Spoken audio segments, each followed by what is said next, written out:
అక్కడ ప్రతిరోజులాగానే ఉదయం పూట పనులు చక్కబెట్టుకుంటూ ఉంటుంది ఆ ఇల్లు.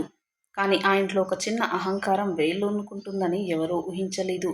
ఒకవైపు సాఫ్ట్‌వేర్ ఇంజినీర్‌గా పనిచేస్తూ అందరితోనూ కలివిడిగా ఉండే అజయ్. మరోవైపు అతడిని కంటికి రెప్పలా చూసుకునే తల్లి. ఈ చిన్న కుటుంబంలోకి కోడలిగా అడుగుపెడుతుంది రితిక. ఆమె వయసు 24 సంవత్సరాలు. అడుగుపెట్టిన కొత్తలో ఆ ఇల్లంతా నవ్వులతో కలకలలాడిపోయింది. కానీ కాలం ఎప్పుడూ ఒకేలా ఉండదు కదా!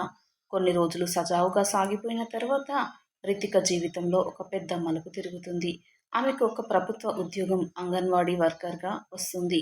ఆ వార్త వినగానే ఇంట్లో అందరూ పండుగ చేసుకున్నంత పనైంది. కానీ ఆ ఉద్యోగమే రితిక ఆలోచనలను పూర్తిగా మార్చేసింది. నాకు సొంతంగా జీతం వస్తుంది. ఇక నేను ఈ ఇంట్లో ఎవరికీ జవాబుదారీ కాదు. నా ఖర్చులు నా ఇష్టం అని ఆమె మనసులో ఒక అహంకారపు బీజం పడింది.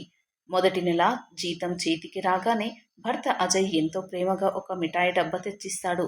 అత్తగారు ఆనందంతో పొంగిపోయి ముందు దేవుడికి దండం పెట్టుకొని ఆ తర్వాత తీయి తల్లి అంటుంది ఎంతో ఆప్యాయంగా.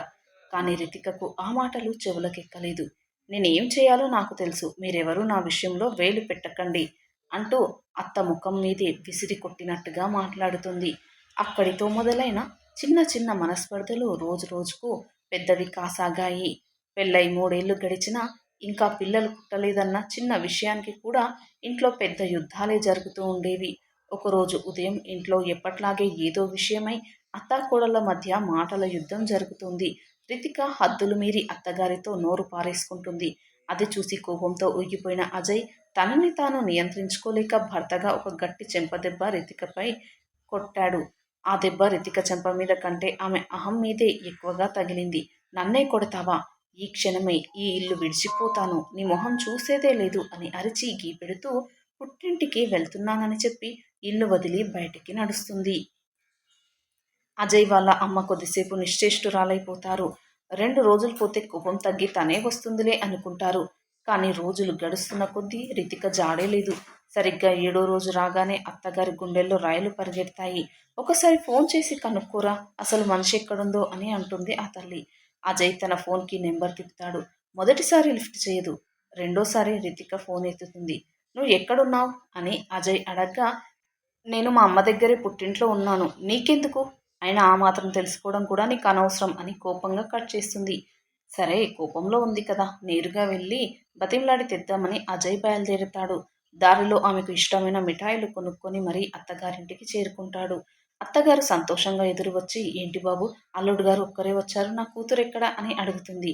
అది విని అక్కడే అజయ్ కాళ్ళ కింద భూమి ఒక్కసారిగా కుంగిపోయింది.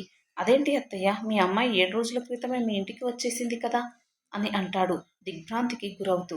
మా ఇంట్లోకి మా అమ్మాయి అడుగుపెట్టనే లేదు బాబు నువ్వేం మాట్లాడుతున్నావు అని అత్తగారు కన్నీరు మున్నీరుగా విలపిస్తారు. అప్పుడు అర్థమైంది రితిక పుట్టింటికి వెళ్ళలేదు ఎటో పారిపోయింది. వెంటనే అత్తగారు రితిక నెంబర్కి ఫోన్ చేసి గట్టిగా నిలదీస్తారు. భయపడిపోయిన రితిక తను పుట్టింట్లో లేనని సిటీలోనే ఒక రూమ్ అద్దెకు తీసుకొని ఒంటరిగా ఉంటున్నానని బండచీర నిజం బయట పెడుతుంది. సమయం వృధా చేయకుండా అజయ్ అత్తామామలు ముగ్గురు కలిసి ఆ అడ్రస్కి పరుగులు పెడతారు. ఆ గది తలుపులు తట్టి లోపలికి వెళ్ళగానే ఎవరి కోసం వెతికారో ఆ రితిక ఒంటరిగా బిక్కుబిక్కుమంటూ కూర్చొని కనిపిస్తుంది. కుటుంబ సభ్యులను చూసి ఉలిక్కిపడ్డ రితిక కాళ్ళ మీద పడి కుక్క పెట్టి ఏడుస్తుంది. ఆమె చెబుతున్న నిజాలు విని అందరి గుండెలు తరుక్కుపోతాయి. నన్ను భర్త కొట్టగానే ఈ ఇంట్లో ఒక్క క్షణం కూడా ఉండకూడదనిపించింది. ఎవరికీ చెప్పకుండా సిటీకి వచ్చి ఈ గది అద్దెకు తీసుకున్నాను. మొదటి 2 రోజులు నా స్వేచ్ఛ ఇదే అనుకున్నాను. కానీ ఆ తర్వాతే నాకు నరకం ఏంటో తెలిసింది అంటూ వణికిపోతుంది రితిక. బయట ఒంటరిగా తిరుగుతుంటే నన్ను వేటాడే హైనాలు ఎన్నో తారసపడ్డాయి. నరకం అంటే ఏంటో 7 రోజుల్లో చూశాను. కొద్దిసేపు ఆలస్యమైతే నన్ను నలుగురు మనుషులు మోసం చేసి ఎక్కడికో తీసుకెళ్లేవారు. ఒక మంచి వృద్ధుడు వచ్చి నన్ను కాపాడకపోతే ఈ పాటికి నా బతుకు బూడిదయ్యేది అని వెక్కి వెక్కి ఏడుస్తుంది. బయట ప్రపంచం కపటమైనదని, డబ్బులు ఎంత ఉన్నా మనల్ని కంటికి రెప్పలా కాపాడే సొంత కుటుంబ ప్రేమ కంటే ఏది విలువైనది కాదని ఆ 7 రోజులు ఆమెకు గుణపాఠం నేర్పాయి. నన్ను క్షమించండి. అహంకారంతో కళ్ళు మూసుకుపోయి ఇంత పెద్ద తప్పు చేశాను. ఇక ఎప్పుడూ ఇలాంటి పిచ్చి పని చేయను అని కాళ్ళా వేళ్ళా పడుతుంది రితిక. అత్తగారు కన్నీరు తుడుస్తూ ఉదయం లేచి తప్పు తెలుసుకున్న మనిషి సాయంత్రానికి ఇంటికి వస్తే తప్పు కాదు తల్లి అని మనసారా క్షమించి ఆమెను గుండెలకు హత్తుకుంటారు. ఆ రాత్రి భర్తతో కలిసి ఆ ఇంట అడుగుపెట్టిన రితిక ఆనందంగా తన సంసారంలో మళ్ళీ లీనమైపోతుంది.